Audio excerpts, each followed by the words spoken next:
Even though their first round selection hasn't necessarily panned out the way that they wanted to yet, did the New Orleans Saints do enough in their 2021 draft class to earn positive marks? We got all that and a little bit of lanyap for you on today's episode of Locked On Saints.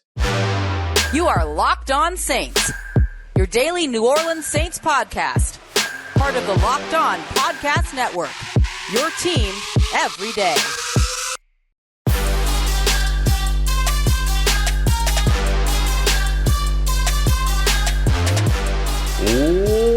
What is good, Who Dat Nation and Who Dat family? Welcome into another episode of Locked On Saints, your daily podcast covering your favorite team, the New Orleans Saints, part of the Locked On Podcast Network, your team every day. Thanks so much as always, making Locked On Saints your first listen of the day every day. Don't forget you can subscribe and follow for free on YouTube or wherever you get your podcasts, and you can continue the conversation with me one-on-one by heading over to joinsubtext.com/Locked On Saints. As always, I am your host, Ross Jackson, at Ross Jackson Nola on Twitter, your New Orleans Saints expert, credential member of the media, senior writer and reporter over at Sports Illustrated Saints News Network, the Fan Nation site covering the New Orleans Saints. You can also find me Tuesdays on the Locked On NFL podcast, and of course, here with you every single Monday through Friday, and then some on Locked On Saints. On today's episode of Locked On Saints, what are the three most interesting games that the Saints have on their 2023 schedule? We'll take a look at that. We're going to take a look at Ronald Curry, who is set to be on the fast track potentially to be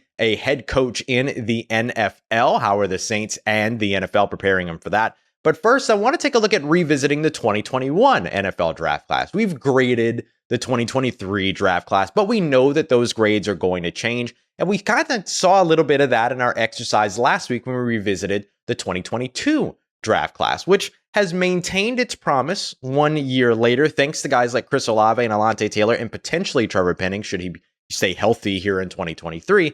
But revisiting 2021 tells a little bit of a different story. What happens if your first round pick doesn't pan out, but others do? Does that change the way that you look at a successful draft class? So that's why I wanted to revisit 2021, because I think it's really intriguing. Look, let's face it. The first round selection, Payton Turner, has not panned out thus far. We spoke with Cam Jordan, we've spoken with Dennis Allen, we've spoken with Jeff Ireland, and everybody is separate but singing in the same concert that Payton Turner is a very, very talented player, but needs to stay out on the field, needs to be in shape, needs to be healthy. And that those are things that he has reportedly struggled with. And I think more than reportedly, especially with health, you can see that he's struggled to stay out on the field. And so does that mean that the Saints 2021 draft class as a whole, which includes a handful of other players, is not good? Is it all about the first round selection? The Saints drafted in that draft, though, along with Payton Turner, Pete Werner, Paulson, Adebo, Ian Book, Landon Young, and Kawan Baker. Of those players, all but Ian Book are still on this roster technically. Kawan Baker is on the 53-man or on the 90-man roster. He did not make the 53-man roster last year, but guys like Landon Young, Paulson Adebo, Pete Werner did. Pete Werner and Paulson Adebo in particular, starters over on the defensive side of the ball. Pete Werner, of course, starting opposite or next to Demario Davis as the weak side linebacker, while Paulson Adebo has been starting opposite Marshawn Lattimore, though his job may be in jeopardy thanks to the quick ascension of last year's second round selection, Alontae Taylor. But regardless, the Saints got two starters out of this class, and they got a valuable backup on their offensive line in Landon Young, who can play both tackle spots, so you can move him around quite a bit. So where do you grade the Saints on their 2021 draft class if the first round pick never pans out, but you get two starters and a quality reserve later on in the draft?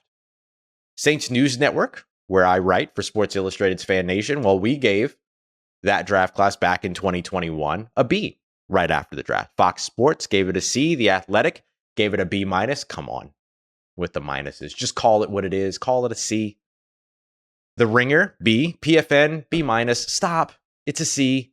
It's the same thing. Sporting News, Vinny Iyer, who hosts Locked On Fantasy Football, which you should be checking out every Monday through Friday, also a B minus, a C. Yahoo Sports gave it a C plus. Is that a B? Is that a C? Oh no. CBS, NFL.com, PFF all gave it C's. I think C is still a good place for it. Two starters in this draft class. Potentially, though, only one.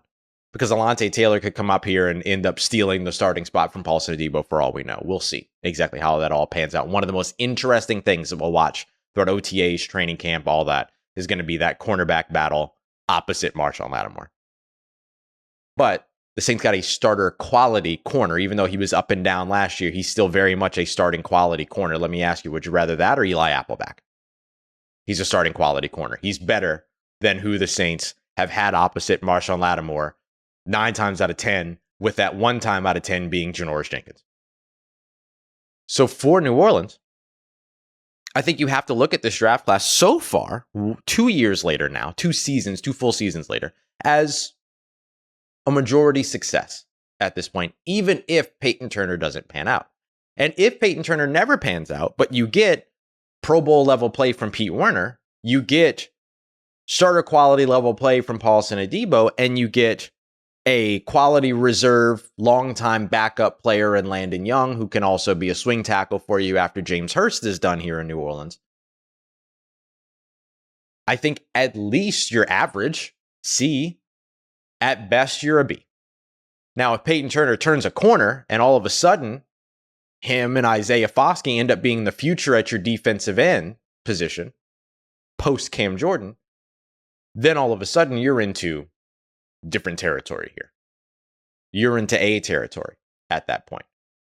We're going into the 3rd year of this draft class, and the 3rd year is kind of where you learn a lot.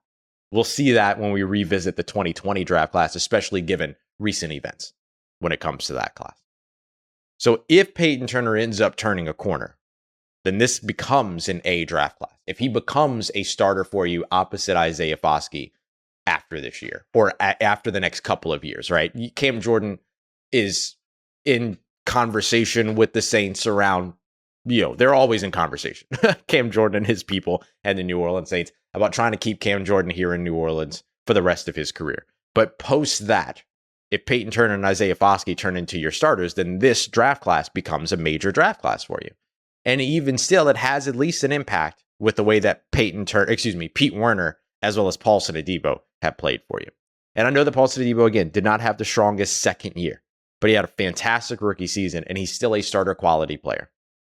And so depending upon what happens with the future with him and Alontae Taylor, we'll see. But this draft class has the potential to either be run-of-the-mill, you got a great linebacker out of it, or you get a great linebacker and a great corner, or you get a great linebacker, a great corner, and a great edge rusher. That one seems furthest from the truth at this moment, but we'll see what happens if Payton Turner could stay on the field and stay healthy. Coming up next, Ronald Curry. He's the Saints quarterback coach as well as pass game coordinator, could be the Saints' next offensive coordinator, and could be very soon a head coach in the NFL. We got all that coming up for you as we continue on with today's episode of Locked On Saints, part of Locked On Podcast Network, your team every day. And today's episode of Locked On Saints brought to you by Built Bar, the best tasting protein bar in all the land. Yeah, we're going back to Old English. That's how good Built Bar is. Built Bar has all of these incredible flavors that are super, super good, but also the bars are good for you as well. They taste like a candy bar, but it's nothing like a candy bar. We're talking 130, 140 calories, 5 or 6 grams of sugar, despite the fact that these things are covered in 100% chocolate and have insane flavors like peanut butter puff bar, which is a marshmallow-based bar that is packed with protein. I don't know how they got protein in marshmallows, but they found a way to do it. And then you've got other solid options like salted caramel, cookies and cream, and the standard bars, and some incredible flavors beyond that. But you're getting 17, 18 grams of protein, despite not picking up any calories or really any grams of sugar at all. So it's really, really dope. You want to go and check them out. You can find them at built.com so you can see the full selection. You can head over to Walmart, pharmacy section, 4-bar boxes of some great flavors there. And then 13-bar boxes, that baker's dozen, over at Sam's Club of Churro Puff. Absolutely incredible if you're a cinnamon fan. And if you're a chocolate fan, brownie batter puff. So freaking good. If you're used to sticking your finger in the bowl of brownie batter mix, you remember that from your childhood or like a day ago, like myself, you'll be able to enjoy these Built Bars. So go check them out today, built.com, Walmart, Sam's Club. You can thank me later. All right, family, continuing on with today's episode of Locked On Saints. Coming up later on today, we're going to take a look at Jerron Cage in our live show, the Ohio State Buckeyes defensive tackle that was signed as an undrafted free agent. Does he have a potential path to the roster? And, of course, he's a Buckeye, so we got to talk about him. So we'll be talking about that live later on the Locked On Saints YouTube page, and it'll be available for everybody very soon after as well.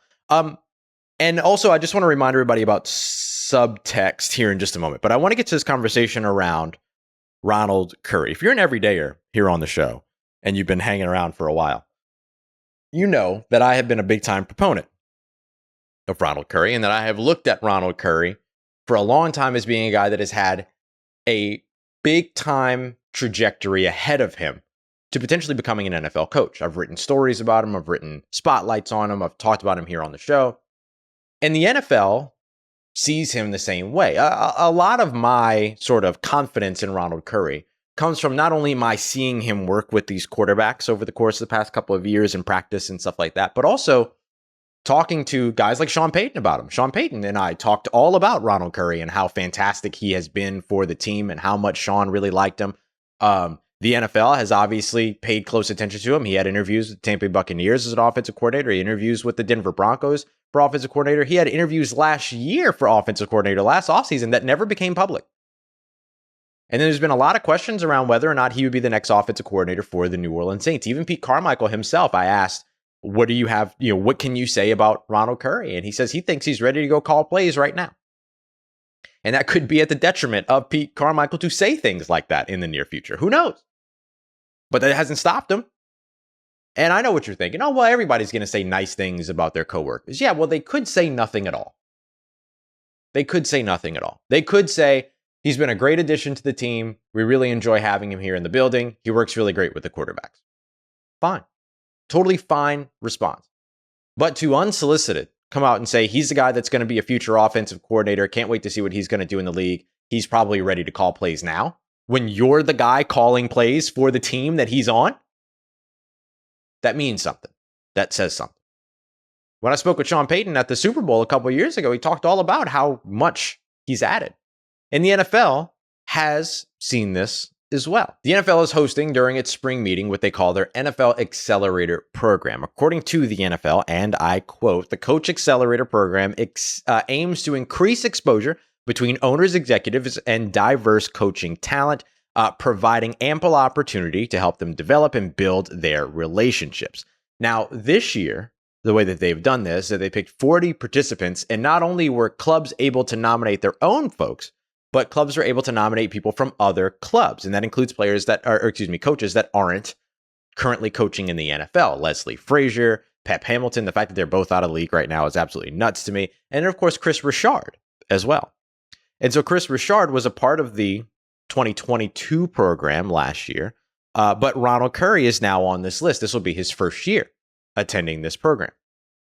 So what this program effectively does is that it puts them through a couple of different things. It gives them an opportunity to be able to go to content sessions that are like scheduled, and then they're going to, kind of help to build out some of their coaching skills and things like that. There'll be some networking opportunities for all of them, everything. This is all happening May 21st to the 23rd at the NFL's spring meeting, which is in Minneapolis.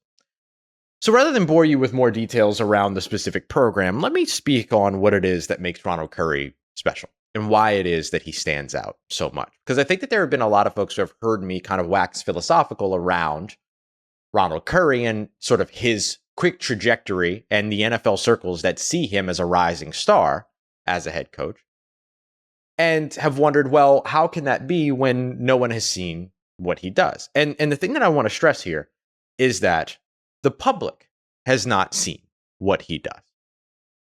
The NFL has seen what he does. The NFL has seen him prep and get ready 4 different quarterbacks in his first year as a quarterback coach: Jameis Winston, Taysom Hill, Trevor Siemian, and Ian Book. The NFL then watched him help to turn Jameis Winston into a starting quarterback again in the NFL, and then build out an offense for him, only to then change it with a guy that could not be any more different than Jameis Winston and Andy Dalton. Did the Saints win a ton of games last year? No, they disappointed. Was all of that on the shoulders of Ronald Curry? No. Was some of the success that the Saints found entirely on the shoulders of Ronald Curry? Arguably, yes. Arguably, yes. Because if those quarterbacks aren't ready to go out there and compete, if those quarterbacks aren't ready to go out there and run the system, run the install, do everything that they need to do, they don't win any games last year. Or they certainly don't win 7. And so when I look at what Ronald Curry has done, preparing effectively 5 different quarterbacks over the course of 2 years, and is now getting ready to do it again with Derek Carr, that is something that stands out to the NFL. Prepping those quarterbacks to go out and play games. Not necessarily win games. We all know what Trevor Siemian didn't do during that 2021 season. He won the game that he came in for, and then after that. But that's not what it is that the NFL is going to look at. The NFL is going to look at what Ronald Curry has done in terms of getting those players ready to be starters. That's why he ends up now getting, and last year getting the passing game coordinator tag. Now, the passing game was not great for the New Orleans Saints last year. And a lot of that came down to predictable play calling, execution issues, trouble getting the right players on the field, and or having the right players for the right situations, healthy, all of those things. Not a lot of that falls on Ronald Curry's shoulders. Doesn't mean that he's exempt from it all, but not a lot of that falls to him. That falls to health, that falls to play calling, which is on Pete Carmichael, and that falls to coaching, which is on Dennis Allen. So when the NFL looks at where Ronald Curry is, what they look at is a fast-rising coach that has played the game before and has done so, by the way, from multiple places in multiple ways. He was a fantastic high school quarterback, legendary high school quarterback. He was a notable, arguably one of the more notable college quarterbacks of his time.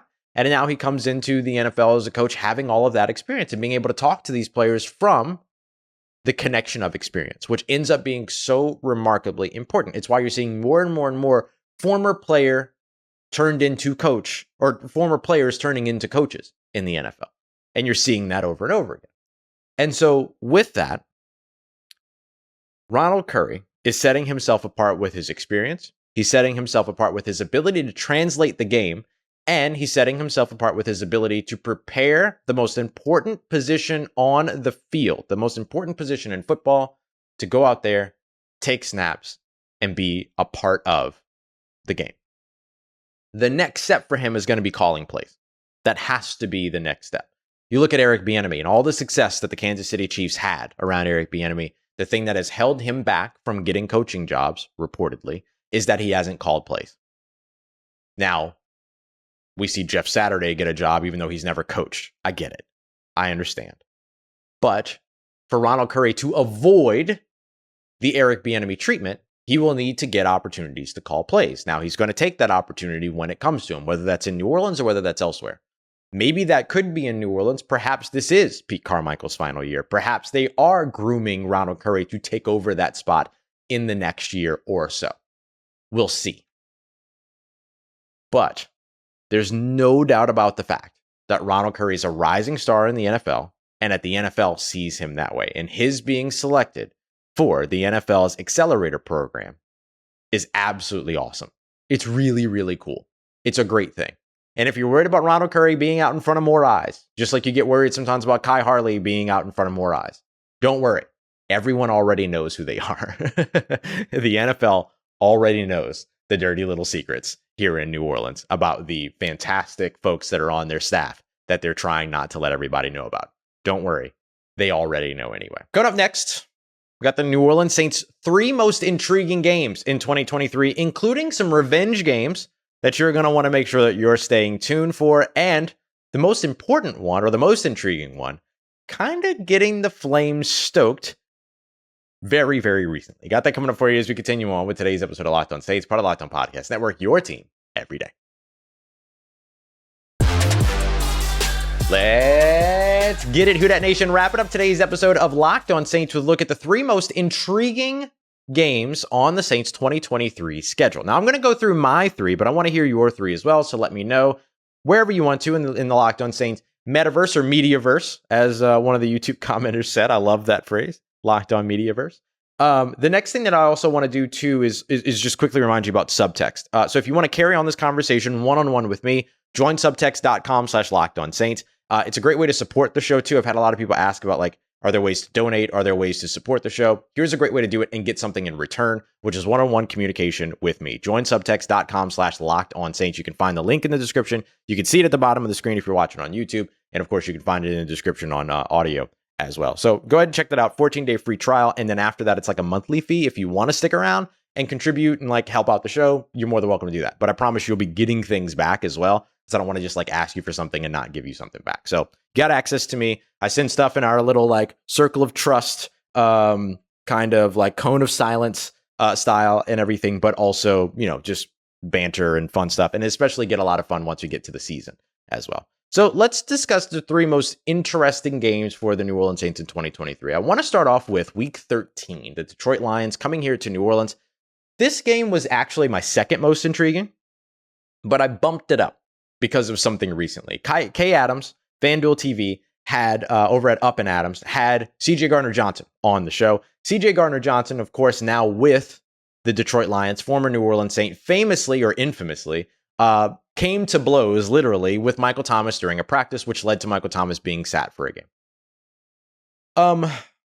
He kind of stoked the flames, surprise, surprise, on it a little bit, though he didn't really do what you would expect CJ Gardner-Johnson to do. It was actually pretty tame, but basically said like he knows what time it is, better not bring that stuff over here, like all that. So CJ Gardner-Johnson has kind of helped to stoke the flames a little bit. We were just discussing in yesterday's episode of Locked On Saints about who's the slot option for the New Orleans Saints, who's the primary slot receiver. And the fact of the matter is that New Orleans will use several players in the slot, and Michael Thomas is one of those. So if CJ Gardner-Johnson lines up against Michael Thomas in live action, we all get to watch that happen. That's intriguing. The other thing that's really intriguing is, of course, New Orleans Saints running back Jamaal Williams, who scored 17 touchdowns, league leading last year for the Detroit Lions, and then did not get the contract to stick around with them. Jamaal Williams told us in his introductory press conference that he felt that the way that things went with that whole conversation was disrespectful. I dug a little bit deeper into all that to clarify all of it, and it was the manner in which the negotiations were handled. Let's just say that the Detroit Lions weren't necessarily negotiating in good faith and tried to leverage themselves in a way that effectively made Jamaal Williams a little bit upset, and I think it makes perfect sense. So when you look at where that game now has all of these sort of revenge factors, there is the potential, if Michael Thomas stays healthy through, like if you want Michael Thomas to stay healthy for a certain amount of games, you want him to be healthy for this one, that's for sure. And if he is, him and CJ Gardner-Johnson being on the field across from one another, whether or not they're lining up immediately across from one another, doesn't matter. The fact that those two will be on the field at the same time is going to be pretty electrifying. Then you add in the Jamaal Williams factor. And I'll tell you how much I know Jamaal Williams is looking forward to this game against the Detroit Lions. Go back and watch his introductory press conference. There's a moment where Luke Johnson over at NOLA.com starts to ask a question. I don't remember the exact question that he landed on, but the way that the question started was, "Are you excited to?" And then he went on to finish the question. You could see Jamaal Williams as he says, "Are you excited to?" I think this was around when Jamaal was talking about, like, I want to prove people wrong about what they think I am and the type of running back I think I am and stuff like that. And maybe Luke was asking, like, are you excited to prove people wrong? Are you excited to show people what more you can do in this New Orleans Saints offense? But you could see Jamaal Williams start to light up. I think, I'm not putting words in Jamaal's mouth, that's not my job, but I'm pretty sure, and I'm going to ask him this, that the reason that he lit up about it is because he thought the question was about to be, are you excited to play the Detroit Lions, or are you excited that the Detroit Lions are on the schedule? I'm fairly sure that's why he got excited. So if Jamaal Williams is coming off this thing feeling like the manner in which the negotiations were handled with the Detroit Lions was disrespectful, then of course he can't wait to play against his former team, the Detroit Lions, there. You also get to play against your former team, the Green Bay Packers, a little bit earlier too. And so, he'll have a pretty busy season with those former NFC North teams that he used to play for. But I think the Detroit Lions game is a really intriguing one for those two matchups. And of course, former Saints staffers all over that Detroit Lions coaching staff, Dan Campbell, Aaron Glenn, Mark Brunell, really cool. Or Mark Brunell wasn't a former staffer for the Saints, but he was a former Saint. So lots of cool stuff in terms of overlap there as well. Next on my list, I have the Tennessee Titans, which was originally actually number one on my list because it's Derek Carr's first game. So that makes it super interesting. Derek Carr's first game is a New Orleans Saint. That makes it super interesting. Will Michael Thomas be who Michael Thomas was week 1 in 2022 again in 2023? How much have Chris Olave, Rashid, there's just so, how much have they developed? How much have they gone along? Will Foster Moreau be on the field week 1 as we expect him to be? How does the defense with a new look defensive line look? How is Cam Jordan in his next year? there's so many big questions that get answered week 1, and you get the Tyjae Spears revenge factor, right? Tyjae was on the board when the New Orleans Saints selected Kendre Miller. They passed on Tyjae Spears. Now he comes to New Orleans. He'll be second in line behind Derrick Henry, but the Titans will use Tyjae Spears and they'll get him involved, especially in the passing game. So how does the Saints defense match up to a guy like Tyjae Spears? And can Kendre Miller, will he even get an opportunity? But if he does he outperform Tyjae Spears to prove that the Saints made the right decision for himself? So really, really interesting bunch of storylines that go along with all that. And then finally, I think the third most intriguing game is going to be against the Carolina Panthers. Week 2 in Carolina on the road. Will Bryce Young be on the field? If Bryce Young's not on the field, then it's Andy Dalton. Does Andy Dalton see this as a revenge game opportunity for him? What do the new look Carolina Panthers look like with Frank Reich as head coach? There's so many changes on that team, and that team could, in a year or two, if Bryce Young pans out, be the team that challenges most the New Orleans Saints for the NFC South if the New Orleans Saints are challenging for the NFC South in 2 or 3 years. So really what you're watching here when it comes to the Carolina Panthers is who's your future big-time contender? Unless the Tampa Bay Buccaneers tank out in 2023 and end up with Caleb Williams or Drake May in the 2024 draft, Carolina is the team to watch if you are a New Orleans Saints fan to potentially challenge you in the next 2 or 3 years for the division if Bryce Young pans out. And does Bryce Young pan out? Like that, we could have an answer to that question, or the early answer to that question, early outlook to that question, as early as week 2 up against the New Orleans Saints if Bryce Young is out there on the field.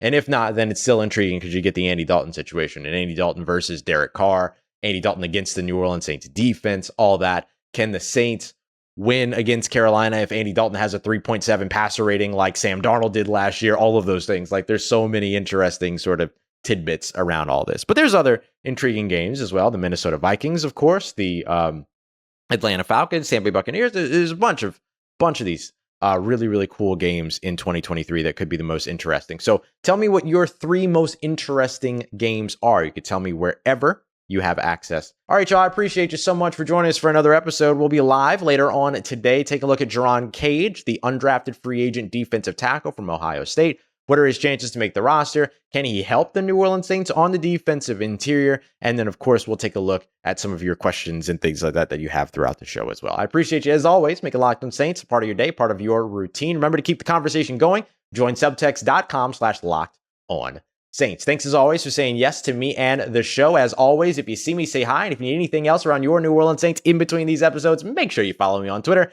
at Ross Jackson, NOLA. Hit me up. Let me know how the family's doing. Let me know how you're living. Let me know how you're momming them. And trust Who Dat Nation, I'll holla at you.